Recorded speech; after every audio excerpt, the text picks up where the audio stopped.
Universidad.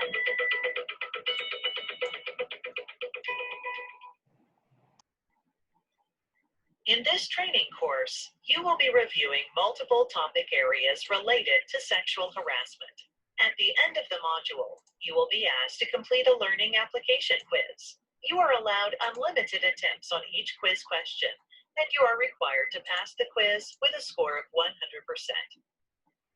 The state of California requires all non-supervisory employees to complete sexual harassment training. After completing this module, you will have fulfilled this state requirement. As you are completing the module, keep in mind that state laws sometimes differ from federal laws. This module provides you with information on relevant federal policies and state-specific policies that you as an employee in the state of California need to know. In the United States, federal laws outlaw discrimination and harassment in the workplace based on race, color, religion, sex, including orientation, identity, and pregnancy, national origin, age, disability, or genetic information. In this training, we will be covering the following topics. What is discrimination? What is harassment? What are protected classes? And your rights and responsibilities as an employee.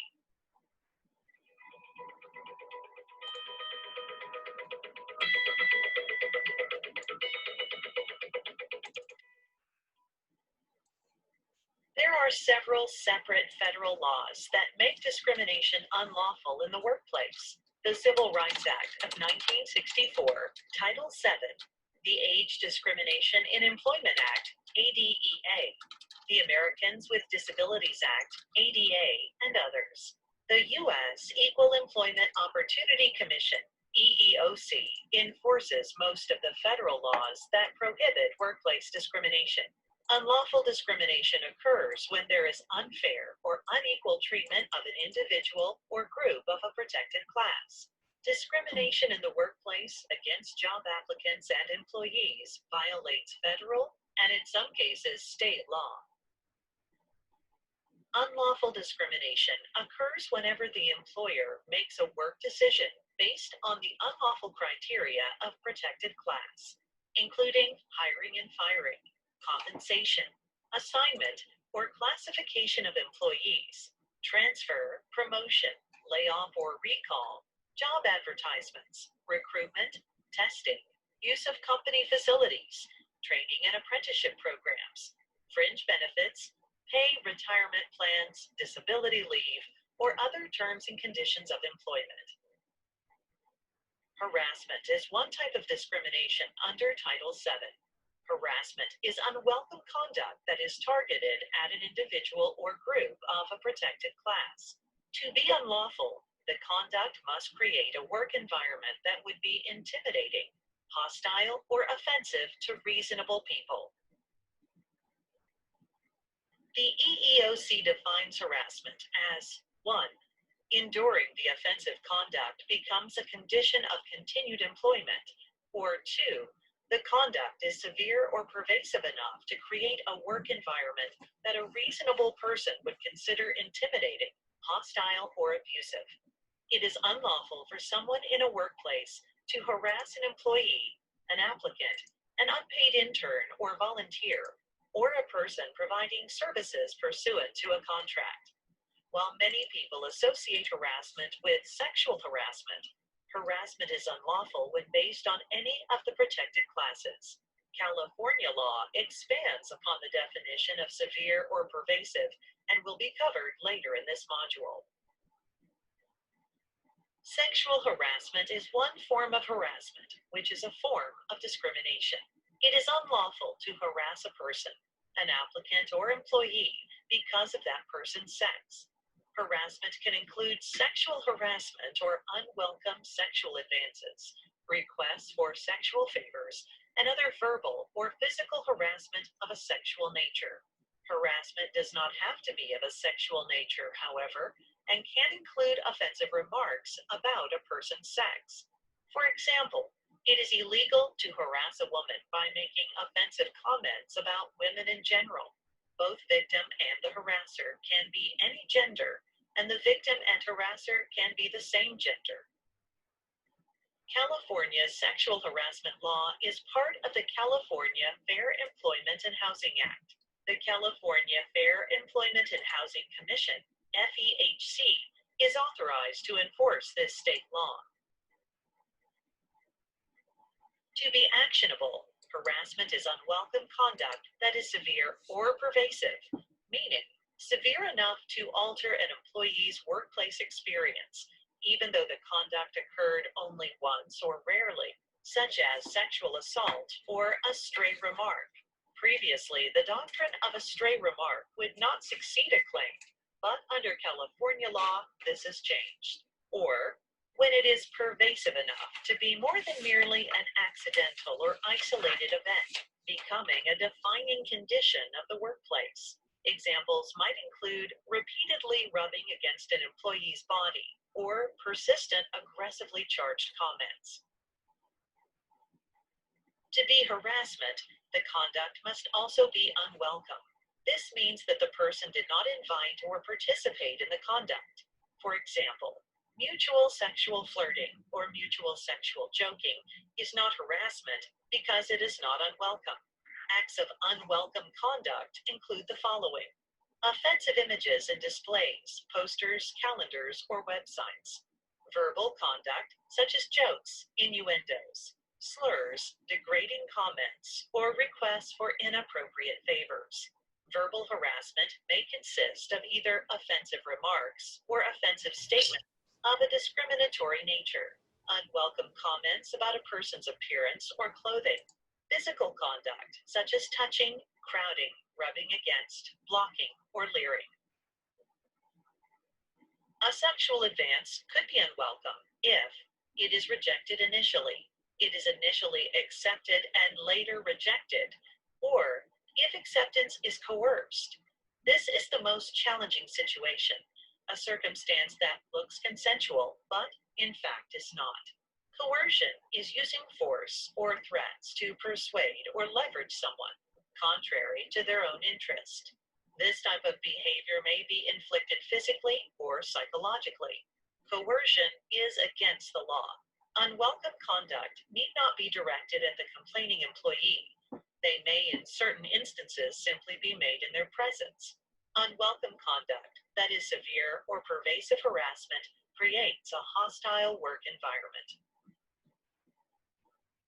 In one court case, a male sent a female coworker long letters describing his interest in her, using bizarre language. He continued to pursue her after she made it known she was not interested in him. Although it might appear that a reasonable person would not regard such conduct as creating a hostile or abusive working environment, the court found that the facts were sufficient to state a claim. The court reasoned that since women are disproportionately the victims of rape and sexual assault, they might view conduct as more threatening than men would. Juanita and Joseph are coworkers who share a workspace. Joseph recently began using photos of bikini-clad women in provocative poses as the desktop background of his work computer. He changes the images weekly, referring to each one as his Woman of the Week. Juanita feels uncomfortable by Joseph's actions and asks him to stop, but Joseph refuses. Are Joseph's actions appropriate? Take a moment to consider which option of the following slide is most accurate, and think through why you've come to the conclusion you have reached. Okay, so let's take a look at this. So in 10 seconds, so here is the first one. Are Joseph's actions appropriate? A, Joseph's actions are appropriate because they are not directed at anyone with whom he works. B, Joseph's actions are not appropriate. His actions are both pervasive and unwelcome. C, Joseph's actions are appropriate because he simply displays images. Or D, Joseph's actions are not appropriate since he and Juanita share workspace. He is engaging in coercion. So in 10 seconds, don't respond just yet. I'll count down and we'll do a waterfall chat. Ready? Okay, 3, 2, 1.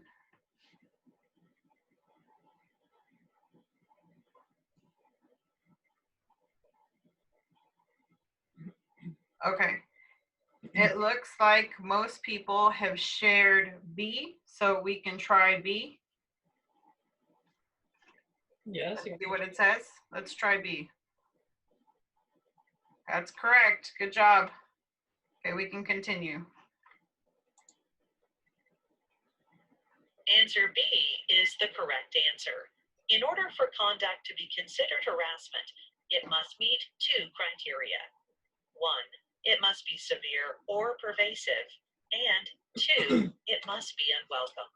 Joseph regularly displayed offensive images at work, and his actions were unwelcomed by Juanita. Therefore, Joseph is engaging in harassment. Under California law, even a stray remark would qualify as sexual harassment. Answer A is not correct because unwelcome conduct need not be directed at the complaining employee. They may, in certain instances, simply be made in their presence. Answer C is not correct because sexual harassment can include verbal or nonverbal misconduct, such as displaying inappropriate images. Finally, answer D is not correct because Joseph's actions are not using force or threats to leverage Juanita to do something. Sexual harassment in the workplace is a major problem. Studies show that more than half of all women and approximately 15% of men have experienced sexual harassment in the workplace. You may know someone who believes that they have been subjected to or has witnessed inappropriate behavior. Because of heightened public awareness of these issues, it is important to understand what is and is not allowed.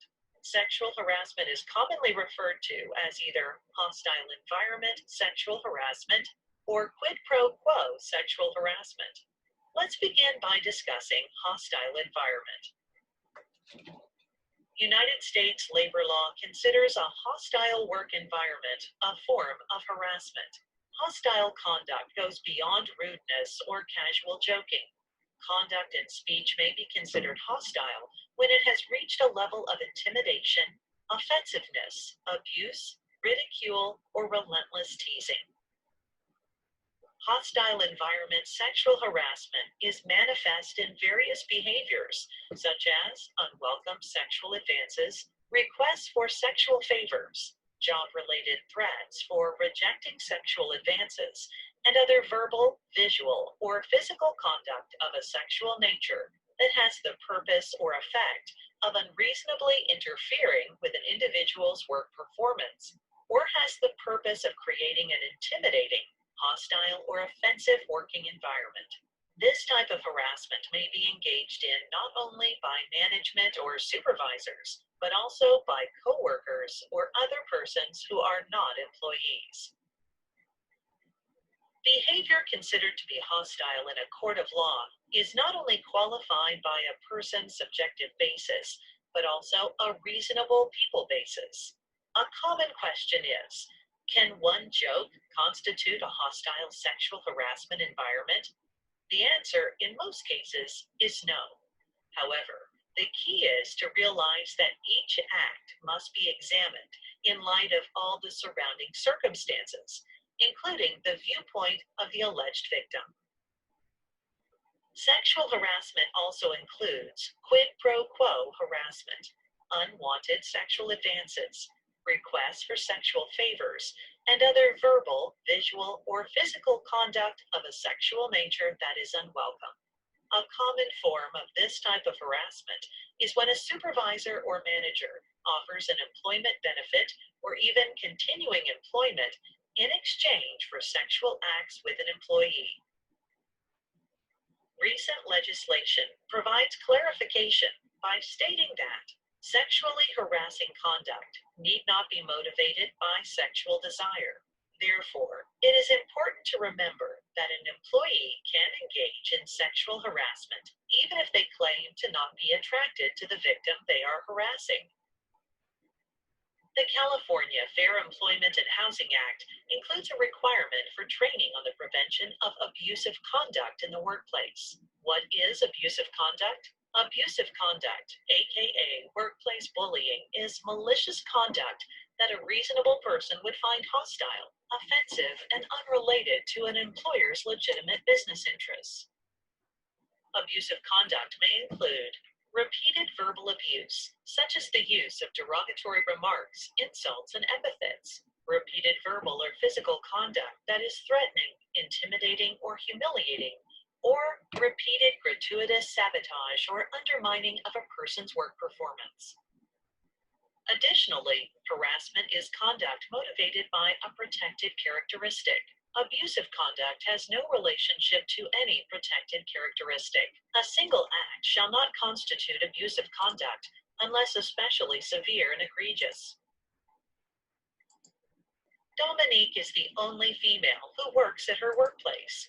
When Dominique makes a mistake at work, her coworkers will say rude jokes such as, "This is why you don't see many women in the engineering field."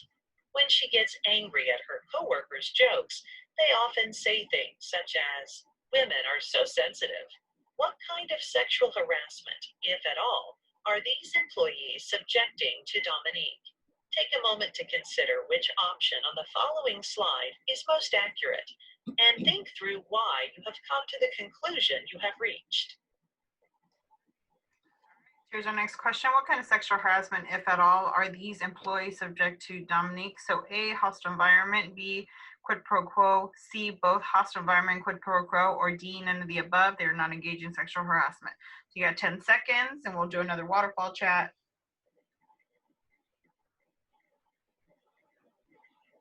Okay, ready? 3, 2, 1, enter.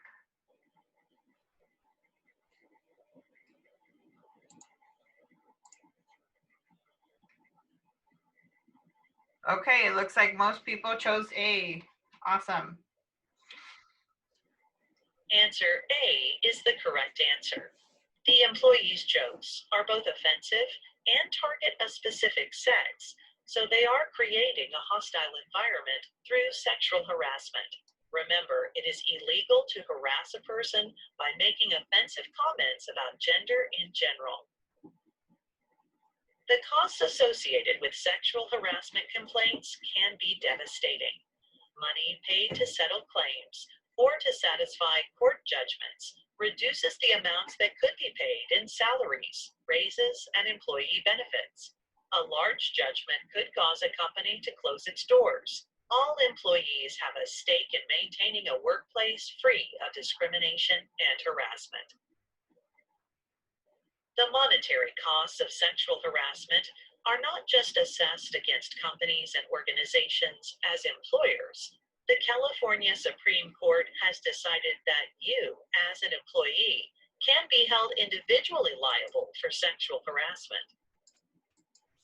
And an employer is not obligated to reimburse an employee who has paid to settle a sexual harassment claim.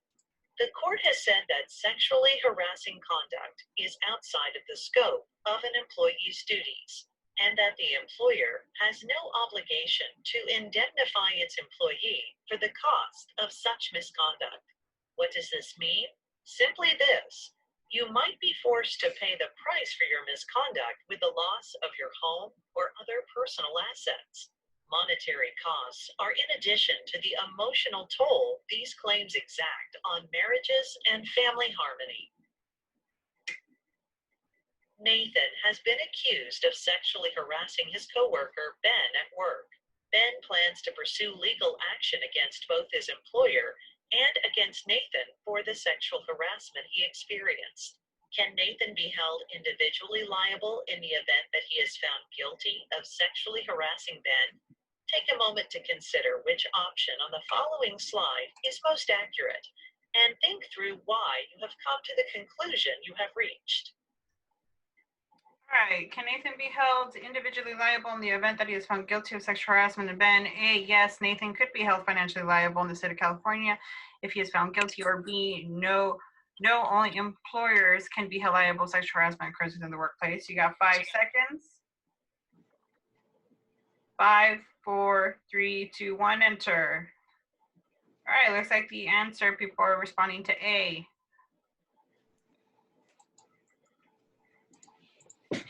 Awesome.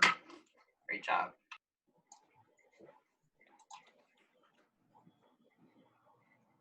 Answer A is the correct answer. The law in California differs from federal laws in that individuals, not just employers, can be held individually liable if they are found guilty of sexual harassment. When a person pursues legal action regarding sexual harassment in California, it is common that they sue both the employer and the individual.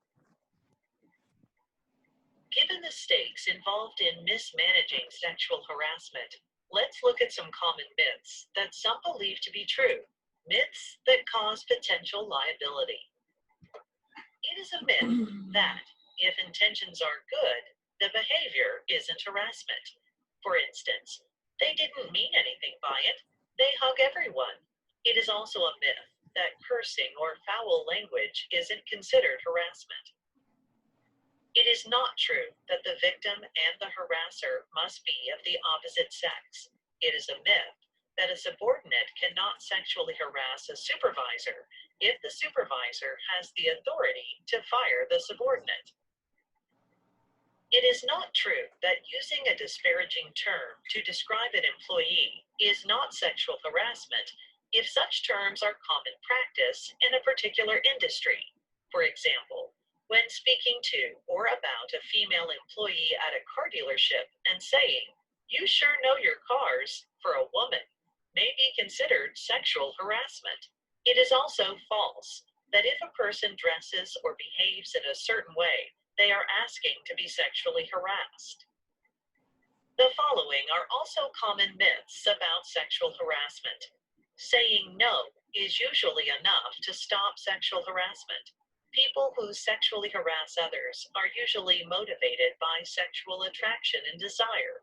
The thought that, if nobody else sees me being harassed, there's nothing I can do because the harasser will just say I'm lying. Although there may be a presumption that sexual harassment claims only pertain to male-female conduct, sexual harassment claims may also be brought by same-sex victims. What about when employees informally gather after work at a local pub for non-work related socializing, and one of the employees sexually harasses another? Sexual harassment doesn't just occur at your work site and during work hours. It can also occur at another employer's work site, such as at a customer's location, at off-site events, whether employer-sponsored or not, in employer or employee vehicles. Shauna is Mary's supervisor, and they usually eat lunch together in the break room. During lunch, Mary often rubs Shauna's leg under the table with her foot.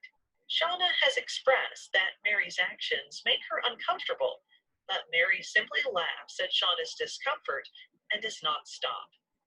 Is Mary engaging in sexual harassment? Take a moment to consider which option on the following slide is most accurate, and think through why you have come to the conclusion you have reached. Okay, so the question asked, is Mary engaging in sexual harassment? A, Mary is engaging in sexual harassment, or B, Mary is not engaging in sexual harassment. Sexual harassment only pertains to male-female conduct, and a subordinate cannot sexually harass a supervisor. So go ahead and put your answers in the chat box. And let's see what most people are putting A. Let's see. Answer A is the correct answer. It is a myth that sexual harassment only pertains to male-female conduct. Sexual harassment can also occur between same-sex individuals. It is also a myth that a subordinate cannot sexually harass a supervisor. Subordinates can sexually harass a supervisor. Mary's actions are both unwanted and pervasive, so she is sexually harassing Shauna. We have now covered the basics of discrimination. Remember, each of the following points is federal law regulated by the EEOC. Discrimination, unfair or unequal treatment of an individual or group of a protected class. Harassment, unwelcome conduct that is motivated by an individual or group of a protected class. Harassment can be severe or pervasive. and creates a hostile environment. Unwelcome conduct, offensive images, verbal conduct that is abusive or offensive, and physical conduct that is unwelcome. Sexual harassment, discrimination based on a person's sex, and may be physical or verbal. Although the law doesn't prohibit simple teasing, offhand comments, or isolated incidents that are not very serious, it is illegal when it is so frequent or severe that it creates a hostile or offensive work environment, or when it results in an adverse employment decision, such as the victim being fired or demoted. The harasser can be the complaining employee's supervisor, a supervisor in another area, a coworker, or someone who is not an employee of the employer, such as a client or customer. You have completed the first lesson of this module.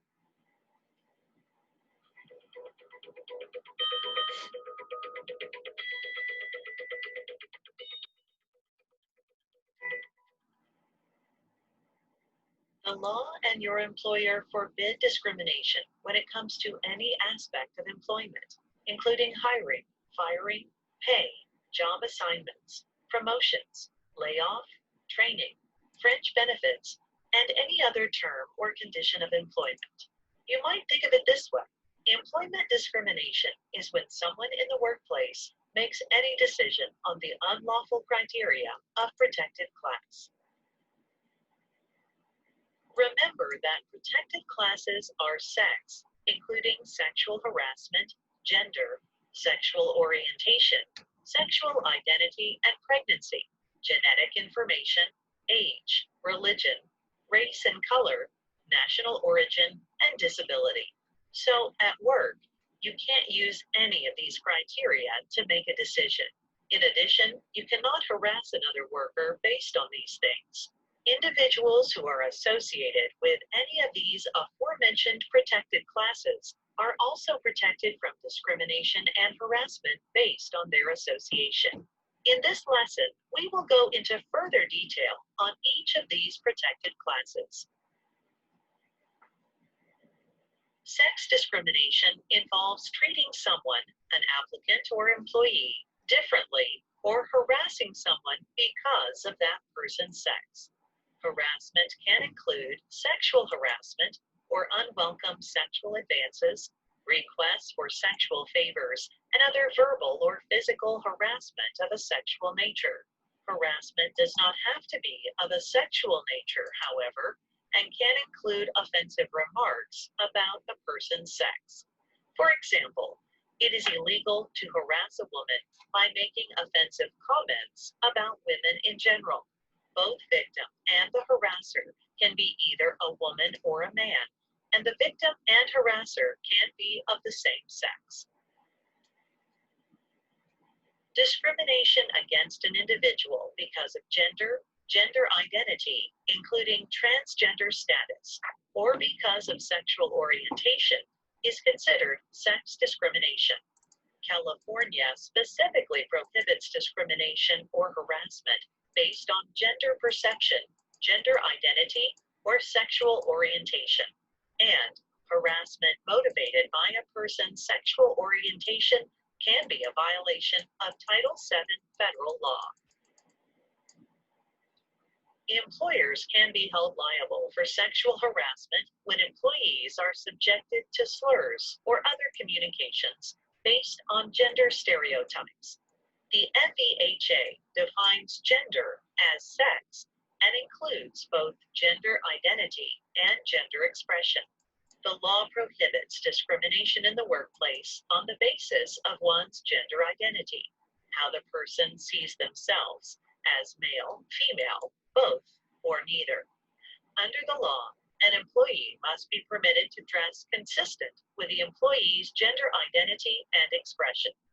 As defined by California Assembly Bill 887, gender expression is a person's gender-related appearance and behavior, whether or not stereotypically associated with a person's assigned sex at birth. Transgender workers sometimes face discrimination or harassment because they are incorrectly perceived to be lesbian, gay, or bisexual.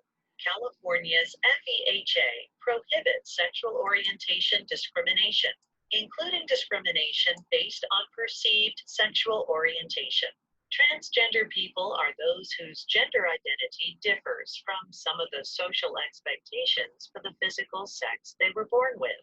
For example, someone who is born a female with a masculine gender identity or who identifies as a male. Transgender people may have any sexual orientation, such as bisexual, gay, lesbian, asexual, etc. California employers can require employees to present reasonable, safety-oriented workplace appearance and grooming standards, as long as the employees are allowed to dress consistently with their own gender identity. Sex discrimination laws prohibit discrimination and harassment based on gender identity, gender perception, or sexual orientation, including discrimination based on perceived sexual orientation. The following could constitute sex discrimination: cursing that includes terms demeaning to a specific gender, asking regularly about an employee's personal life, for example, social life, sexual preferences, or dating habits, not treating an employee as the gender they regularly express as, or not providing work accommodations consistent with that gender. For example, allowing a transgender female to use a female locker room, regularly commenting on an employee's manner of dress or appearance. Asking an employee for a date again after being turned down once. Making fun of a typical male or a female through certain demeaning stereotypical characteristics.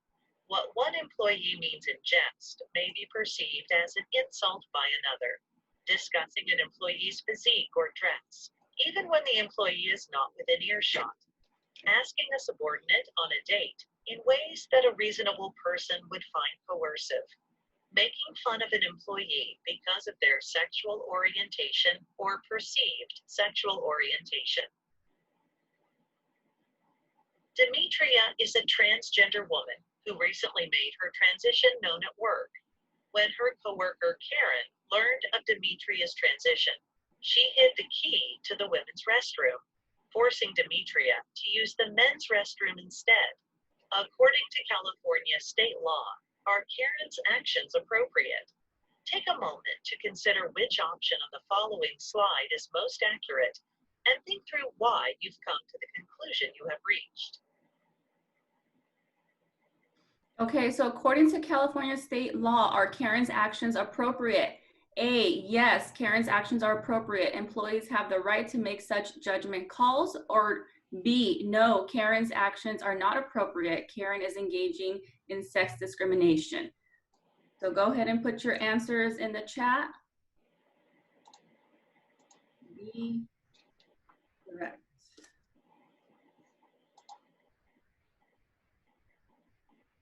Answer B is the correct answer.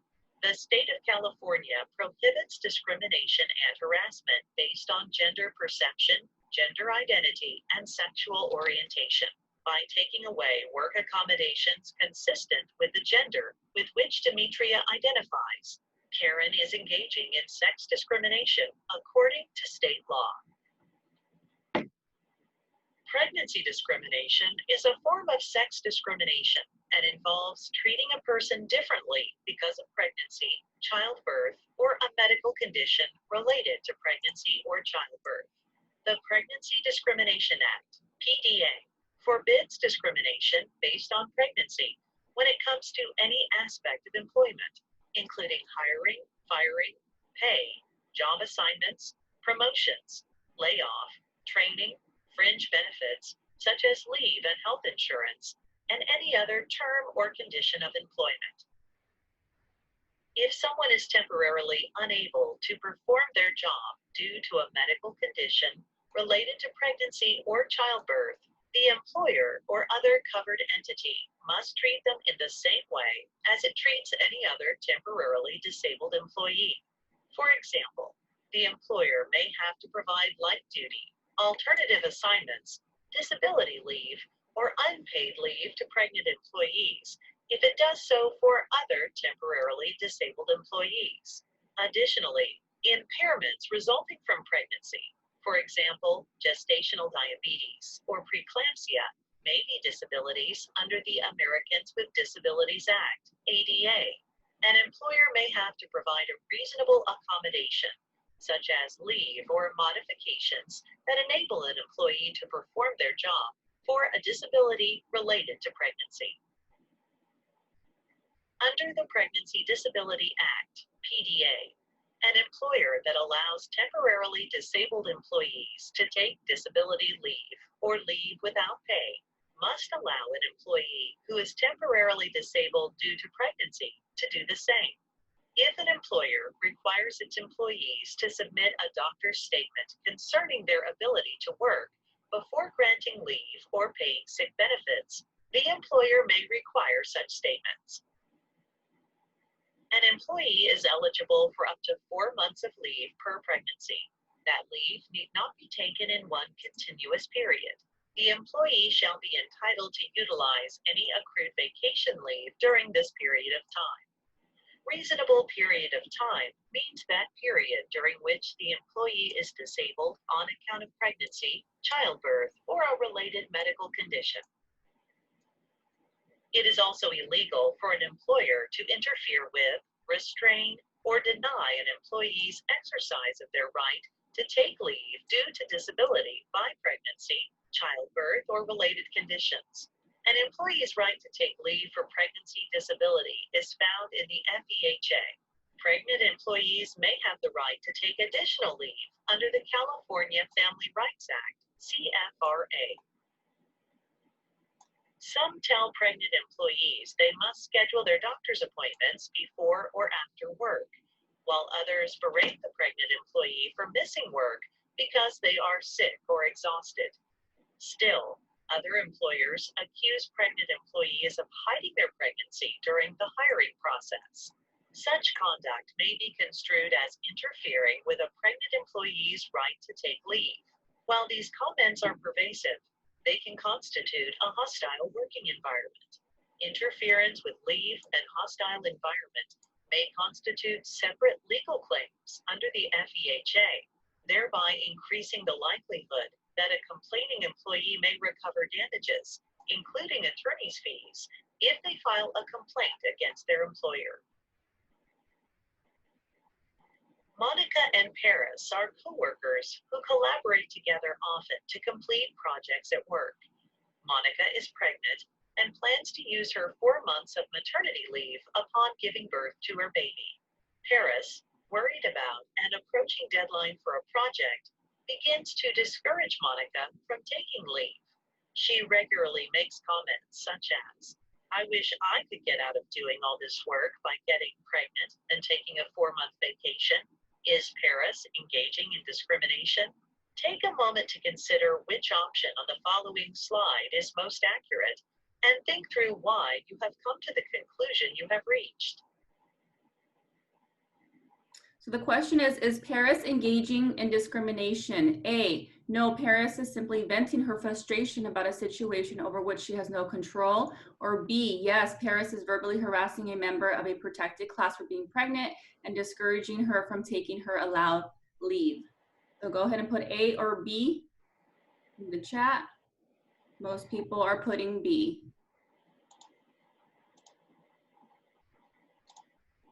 That is correct. Answer B is the correct answer. Paris is engaging in pregnancy discrimination by verbally harassing Monica because of her pregnancy and discouraging her from using her 4 months leave that the state of California allows her to have. Paris's actions are inappropriate and create a hostile work environment. Under Title II of Genetic Information Discrimination Act, GINA, it is illegal to discriminate against employees or applicants because of genetic information. Title II of GINA prohibits the use of genetic information in making employment decisions, restricts employers and other covered entities from requesting, requiring, or purchasing genetic information, and strictly limits the disclosure of genetic information. There are very few limited exceptions to this non-disclosure rule. Genetic information includes information about an individual's genetic tests and the genetic tests of family members, as well as information about the manifestation of a disease or disorder in an individual's family members. Family medical history is included in the definition of genetic information because it is often used to determine whether someone has an increased risk of getting a disease, disorder, or condition in the future. Genetic information also includes an individual's request for or receipt of genetic services or the participation in clinical research that includes genetic services by the individual or a family member of the individual and the genetic information of a fetus carried by an individual or by a pregnant woman who is a family member of the individual, and the genetic information of any embryo legally held by the individual or family member using an assisted reproductive technology. EEOC guidelines clarify that general inquiries about health or well-being, such as, "How are you? How is your daughter? Did they catch it early?" are not prohibited. However, follow-up probing questions like, "Do other family members have the same condition?" or "Have you been tested for the condition?" would violate GINA and quite possibly violate the FEHA.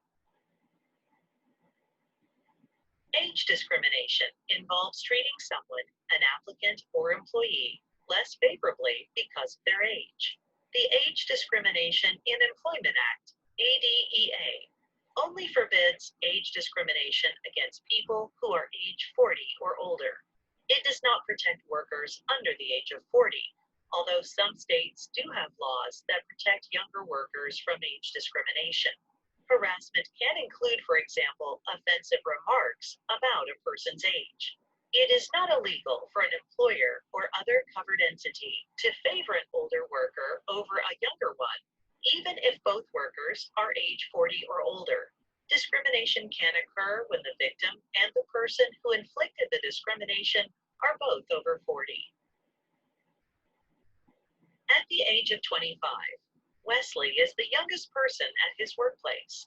After he is not chosen for a promotion, his supervisor tells him the company wanted to give the promotion to someone who is older and more experienced than Wesley. Wesley thinks he might be a victim of illegal age discrimination. Has illegal age discrimination occurred in this situation? Take a moment to consider which option on the following slide is most accurate, and think through why you have come to the conclusion you have reached. The question asks, has illegal age discrimination occurred in this situation? A, yes, Wesley's employer has engaged in illegal age discrimination by taking his age into account when considering whether or not to promote him. Or B, no, Wesley's employer has not engaged in illegal age discrimination at 25 years old. Wesley does not meet the legal minimum age to claim illegal age discrimination. So A or B, go ahead and put your answer in the chat box. Okay, I kind of see a mixture of both, but I'm going to say I see more B. That is correct. Answer B is the correct answer. The ADEA only forbids age discrimination against people who are age 40 or older. It does not protect workers under the age of 40. Therefore, Wesley is not a victim of illegal age discrimination because he is not yet 40 years old. The law protects not only people who belong to traditional organized religions such as Buddhism, Christianity, Hinduism, Islam, and Judaism, but also all those who have sincerely held religious, ethical, or moral beliefs. Religious discrimination can also involve treating someone differently because that person is married to or associated with an individual of a particular religion. The law also prohibits workplace or job segregation based on religion, including religious garb and grooming practices, such as assigning an employee to a non-customer contact position because of actual or feared customer preference.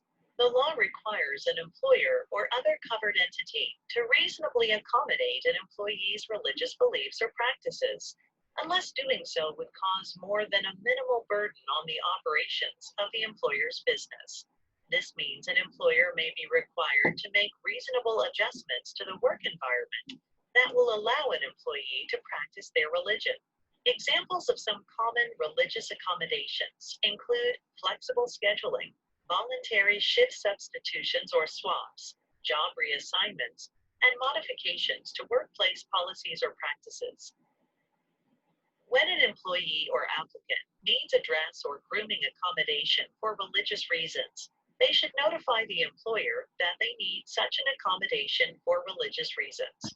If the employer reasonably needs more information, the employer and the employee should engage in an interactive process to discuss the requests. An employer does not have to accommodate an employee's religious beliefs or practices if doing so would cause undue hardship to the employer.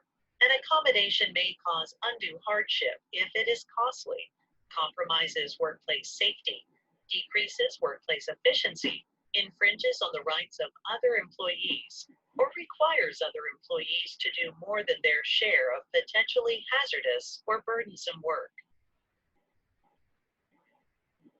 California is a state full of diverse people.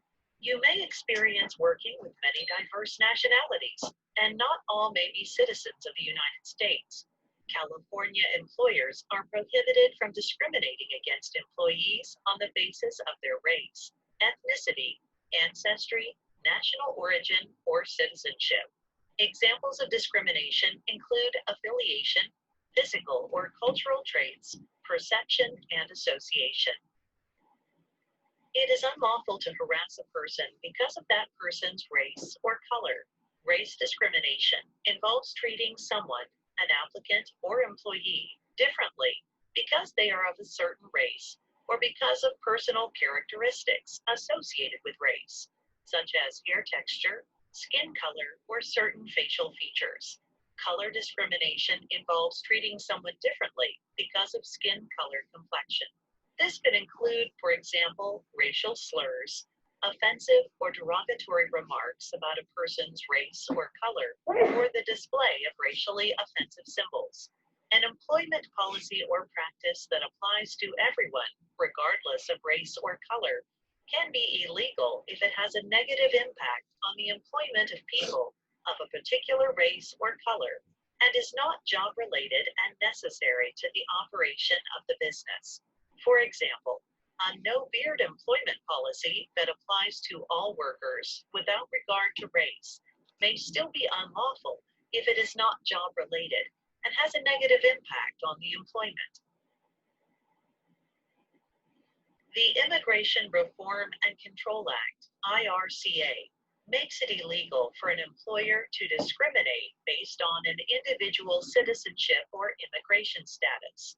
The law prohibits employers from hiring only U.S. citizens or lawful permanent residents unless required to do so by law, regulation, or government contract. Employers may not refuse to accept lawful documentation that establishes the employment eligibility of an employee or demand additional documentation beyond what is legally required when verifying employment eligibility, i.e., completing the Department of Homeland Security, DHS, Form I-9. It is the employee's choice which of the acceptable Form I-9 documents to show to verify employment eligibility. National origin discrimination means making a work decision based on or treating people, applicants, or employees differently because they are from a particular country or part of the world. This includes ethnicity or accent, or because they appear to be of a certain ethnic background, even if they are not. National origin discrimination also can involve treating people differently because they are married to or associated with a person of a certain national origin. Discrimination can occur when the victim and the person who inflicted the discrimination are the same national origin. The law makes it illegal for an employer or other covered entity to use an employment policy or practice that applies to everyone, regardless of national origin, if it has a negative impact on people of a certain national origin and is not job-related or necessary to the operation of the business. An employer can only require an employee to speak fluent English if fluency in English is necessary to perform the job effectively, but never requiring English only at breaks, lunch, etc. An English only rule, which requires employees to speak only English on the job, is only allowed if it is needed to ensure the safe or efficient operation of the employer's business and is put in place for non-discriminatory reasons. An employer may not base an employment decision on an employee's foreign accent unless the accent seriously interferes with the employee's job performance. Disability discrimination occurs when an employer or other entity covered by the Americans with Disabilities Act, as amended, or the Rehabilitation Act, as amended, treats a qualified individual with a disability who is an employee or applicant differently because they have a disability. Disability discrimination also occurs when a covered employer or other entity treats an applicant or employee differently because they have a disability. A history of a disability appears to have a disability even if they do not, or has a relationship with a person with a disability, such as the parent of a disabled child. Not everyone with a medical condition is protected by the law. In order to be protected, a person must be qualified for the job and have a disability as defined by the law. Generally, a disability is a physical or mental impairment that is not transitory, lasting or expected to last 6 months or less, and minor, even if they do not have such an impairment. The law requires an employer to provide reasonable accommodation to an employee or job applicant with a disability, unless doing so would cause an undue hardship of a significant difficulty or expense for the employer. Human trafficking is a crime involving the exploitation of someone for the purposes of compelled labor or a commercial sex act through the use of force, fraud, or coercion. Where a person younger than 18 is induced to perform a commercial sex act, it is a crime regardless of whether there is any force, fraud, or coercion. Victims can be anyone from around the world or right next door, adults of any gender, children, citizens and non-citizens alike. Anti-discrimination laws prohibiting discrimination on the basis of race, national origin, sex, and sexual harassment are an integral part of the fight against human trafficking. For example, foreign workers recruited to the U.S. through a guest worker visa program cannot be treated differently or unfavorably than U.S. workers performing the same jobs. Foreign workers cannot be forced to live in dormitories, for example, or assigned to less fair work hours or tasks.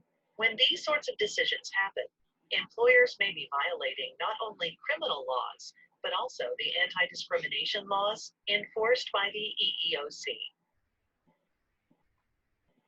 California employees are also protected from associational discrimination and harassment. This refers to situations when employees are discriminated against because they are the significant other, friend, family, or ally of a protected class, or because of their association with someone of a protected class. All of the laws we have covered make it illegal to make an adverse decision, to fire, demote, harass, or otherwise retaliate against people because they have filed a charge of discrimination. This includes complaining to their employer or other covered entity about discrimination on the job, or because they participated in an employment discrimination proceeding, such as an investigation or lawsuit. For example, it is illegal for an employer to refuse to promote an employee because they filed a charge of discrimination with the EEOC, even if EEOC later determined no discrimination occurred. Marcus's husband, Emmanuel, is from Mexico and became a United States citizen upon marrying Marcus. Chad, who works with Marcus, often makes snide remarks at work about Marcus being married to that Mexican. Chad's rude comments continue even after Marcus asks him to stop. Is Chad engaging in harassment? Take a moment to consider which option on the following slide is most accurate and think through why you have come to the conclusion you have reached. The question is Chad engaging in harassment? A, yes, Chad is engaging in associational discrimination harassment, or no, Chad is not engaging in harassment because his remarks are not directly targeting Marcus. A or B? Okay, most people put A. That is correct. Answer A is the correct answer. Emmanuel is a member of the National Origin Protected Class. Through his marriage to Emmanuel, Marcus is associated with a member of a protected class and is protected from associational discrimination and harassment. Therefore, Chad is engaging in illegal harassment against Marcus. You should now have a clear understanding of classes protected from discrimination and harassment in the workplace.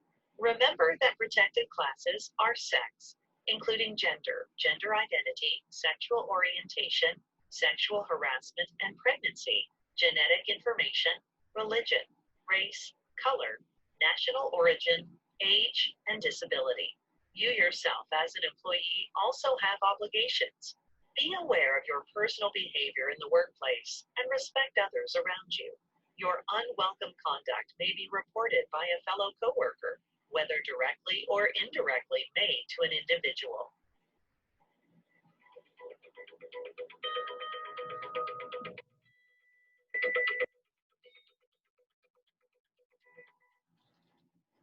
Discrimination and harassment can occur anywhere in an organization. Supervisors, fellow coworkers, top leaders, and third-party participants are all prohibited from committing these types of acts. Who are these third-party participants? They are people who interact with employees as they do their jobs. They could be clients, customers, vendors, independent contractors, employees' family members, board members, investors, or even members of the public.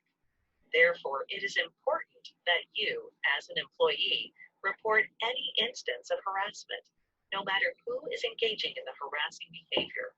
Discrimination and harassment may occur on-site or off-site. This includes a workplace outing, client meeting, or third-party site. In this final lesson, we will cover reporting and resources available to you as an employee.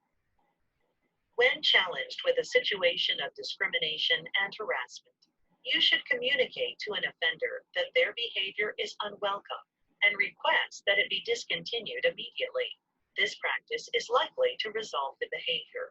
If the behavior continues, it is encouraged to promptly report complaints or concerns. If your employer has policies with regard to sexual harassment, read them and take action accordingly. It is recommended that you put your complaint in writing and keep records of each incident of harassment. Take note of the date, time, and any people involved with the incident. Your workplace anti-discrimination and anti-harassment policies should outline complaint procedures. Your employer may have multiple reporting intake avenues, including report to your immediate supervisor, report to human resources or committee, report to your supervisor's supervisor, report to internal reporting hotline or mechanism, report to a third-party hotline or mechanism, typically allowing anonymous reporting. Employees may file a charge of discrimination and harassment, whether or not your organization is investigating the matter. The United States Equal Employment Opportunity Commission, EEOC, has several local field offices. Employees can reach the nearest EEOC field office by calling their toll-free number or visiting eeoc.gov. Employees can call the EEOC toll-free at 1-800-669-4000. EEOC's toll-free telecommunications device for the deaf, TDD number, is 1-800-800-3302. There are time limits within which to file a charge of discrimination. To protect your legal rights, contact the EEOC promptly. An employee may also file a charge of sexual discrimination and/or harassment with the California Department of Fair Employment and Housing, DFEH. You may file a complaint with DFEH online, over the phone, or by mail. When you file a sexual harassment report with the EEOC or the DFEH, your complaint is automatically cross-filed with the other agency. You only need to submit one complaint. Your case may be accepted for investigation after it is evaluated. The other party is then required to respond to your complaint. An EEOC or DFEH will review the response with you. In the event that the received response is unsatisfactory and a violation of federal and/or California law occurred, the case will be forwarded to the legal division for mediation and a possible legal action. Hikaru is at his workplace's off-site holiday party, and his coworker, Sharon, approaches him. Sharon knows Hikaru recently joined a gym and begins complimenting him on his fitness progress. At first, Hikaru is flattered, but when Sharon continued to make comments about his body throughout the course of the party, he begins to feel uncomfortable. He asks Sharon to stop, but she continues commenting on his body anyway. What should Hikaru do? Take a moment to consider which option on the following slide is most accurate and think through why you have come to the conclusion you have reached. What should Hikaru do? A, Hikaru should do nothing. Sharon's actions are not inappropriate. Hikaru should begin making comments about Sharon's body return. C, Hikaru should report the incident using his workplace's reporting procedures. Or D, Sharon's actions are inappropriate, but Hikaru cannot do anything because the party is off-site. A, B, C, or D? Answer C is the correct answer. Sharon's actions were unwanted and continued after Hikaru asked her to stop, so he should report the incident. Sharon's actions are still inappropriate even though they occurred during an off-site workplace outing. Reported allegations will be properly investigated. You and others may be interviewed during an investigation. The complainer or any participant's confidentiality will be kept throughout the investigation process to the extent possible. Know that a request for anonymity may limit the employer's ability to fully investigate. If necessary, remedial measures with appropriate corrective action will be taken following an investigation. Remember, retaliation for making a complaint or participating in an investigation is prohibited. If you are a victim of sexual assault, know that you have many options and avenues of support. If you are sexually assaulted, it is recommended that you do the following. Call 911 if you find yourself in a life-threatening situation. Report the incident to local police. Seek out a healthcare provider as soon as possible in order to receive a health exam and any needed care. Seek out any available support from your employer or resources within your community. Seek out any available support from friends and family. Call a crisis hotline, such as the National Sexual Assault Telephone Hotline, 800-656-HOPE 4673.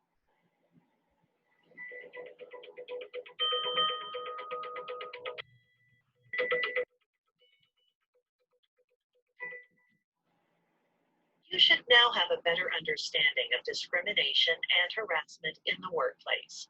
In this course, you have reviewed what is considered discrimination, what is considered harassment, what the protected classes are, and your rights and responsibilities as an employee. You are nearly complete with your discrimination and harassment training. In this quiz, you will be asked questions regarding what you have learned throughout the course of this module. You are allowed unlimited attempts on each question, and you must pass the quiz with a score of 100%. Please read each question carefully and review the feedback that will appear on the screen after you submit a response. If you would like to review information from this module again, Please use the Table of Contents button below to navigate to a previous slide. Otherwise, click Begin Quiz to start the quiz.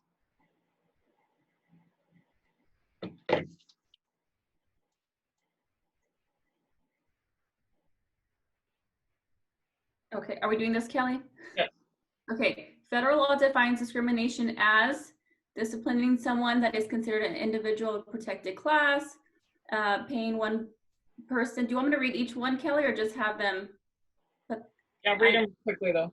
Okay, paying one person more than another for same duties and tenure when an employer sets a higher standard of conduct than the law requires, unfair or unequal treatment of an individual or group of a protected class. Okay. That is correct, D. Conduct must be both unwanted and either severe or pervasive for it to be considered harassment. True or false? A's and B's. Uh-huh. Okay.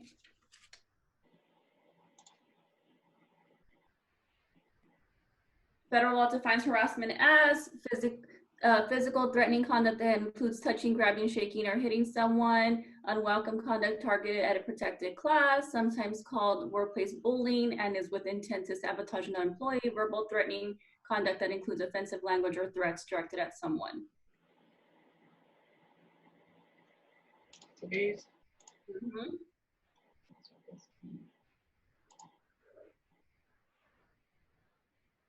Okay, unwelcome conduct and offensive images, verbal conduct and or physical conduct must be directed at the complaining individual. True or false?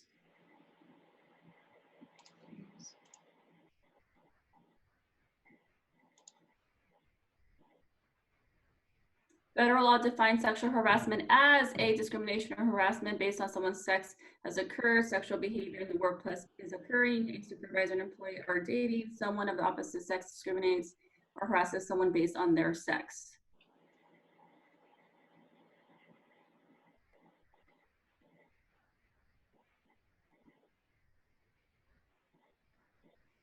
B's and A's come through. Mm-hmm.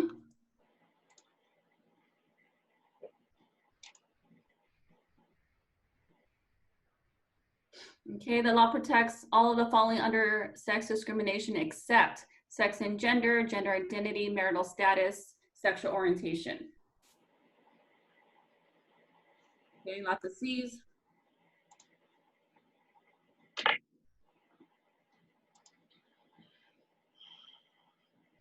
Which of the following is not protected under the law as pregnancy discrimination, childbirth, medical condition related to pregnancy or childbirth, pregnancy provides paid time off?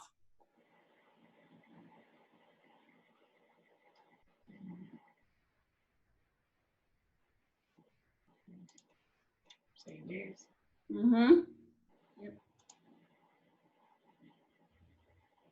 Under federal law, which of the following age groups does age discrimination apply to? 18 and under, 40 and over, 40 and over, including 18, 50 and over, 60 and over. Lots of B's.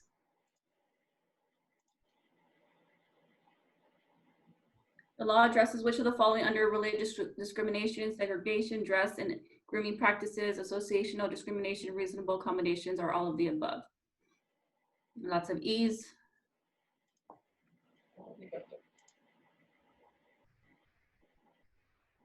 All of the following are protected under race and color discrimination, personal characteristics, complexion of skin, assumptions, stereotypes, abilities, association. True or false? Mm-hmm. Federal law protects which of the following under national origin discrimination, citizenship status, ethnicity, accent, association, or all of the above. Lots of P's. All of the above. Federal law protects all of the following under disability discrimination except special privileges, segregation, employment opportunities, terms and conditions of employment, reasonable accommodations.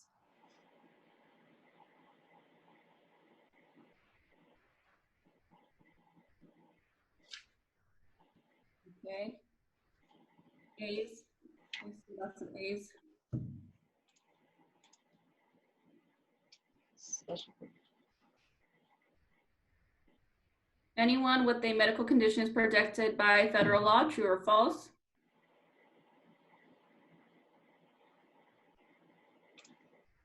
And lots of A's. Right. Not with any medical condition, right?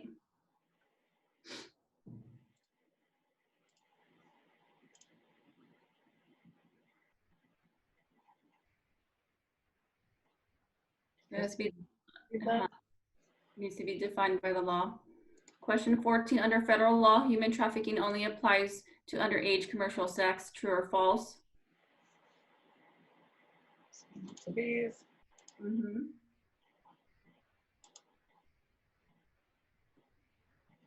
Federal law protects which of the following individuals under associational discrimination? Friend, family, ally, significant other, all of the above, or none of the above?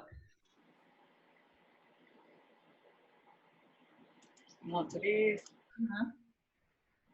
All of the above. Protected classes include sex, including pregnancy, gender identity, gender expression, and sexual orientation, genetic information, religion, race, color, national origin, age, and disability, true or false? Some lots of trues. Yes. Sexual harassment discrimination must occur at the work site where the employee works 30 hours or more a week, true or false? Seeing lots of falses. Correct. Under federal law, employees must report to their immediate supervisor in order to have a report of sexual harassment investigated, true or false? Seeing lots of B's. Lots of different ways that you can report. If you make a report of sexual harassment or discrimination, your confidentiality is fully protected, true or false? Lots of A's.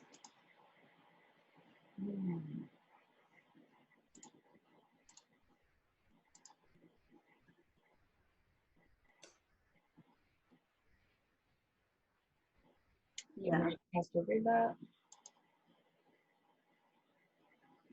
An employee in California may file a charge of sexual harassment and or harassment at the California Department of DFEH online, over the phone, or by mail, true or false? Lots of trues. Correct. Yay.